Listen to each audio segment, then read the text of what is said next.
How you doing today? You doing well? Good. Another day of this wonderful quarantine. We are doing these ransom videos as launchpad videos into our next section or into your study of Matthew. And so these are just again a reminder and a help of how you can be studying the book of this book of the Bible on your own. This is just to help you along. You don't have to watch these videos and just study Matthew on your own, but I think it's just helpful to get a good launch into it, and then it'll be easier as you go forward, maybe even quicker as you read through on your own. We're going to be in the next section of chapter 9.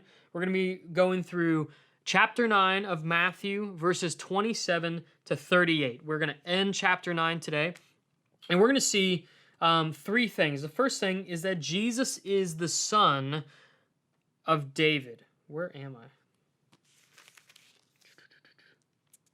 Yes, we're going to see, there it is. We're going to see that Jesus is the son of David. Now, why is this important? Why am I even bringing this up? It's important because we've seen and we will see in the book of Matthew that Jesus is the great high priest, that he's the great prophet that was to come. And then we're seeing in this is that he is the son of David, who is promised to come through the line of David, a great descendant, a great grandchild of David, who would come and would reign and have authority over this world and over his people. And so this is important that these two blind men are calling out Jesus, and they're saying, "Son of David, have mercy on us." It's important that we see that, because what they're recognizing is that Jesus is the one that not only we should bow the knee to, but that one that we should worship and has authority over all things. That's the first thing. The other thing we should see in this too is that Jesus has power over our greatest enemy. What is our greatest enemy? Well, demonic forces in a lot of senses, spiritual attacks. Satan himself, the one who tempted our first parents in the garden, he is the one, our greatest enemy, who has afflicted us from the beginning of time. From the Garden of Eden, he has been continuing to deceive us, to accuse us, to condemn us, and calls us to sin so that we might be condemned with him.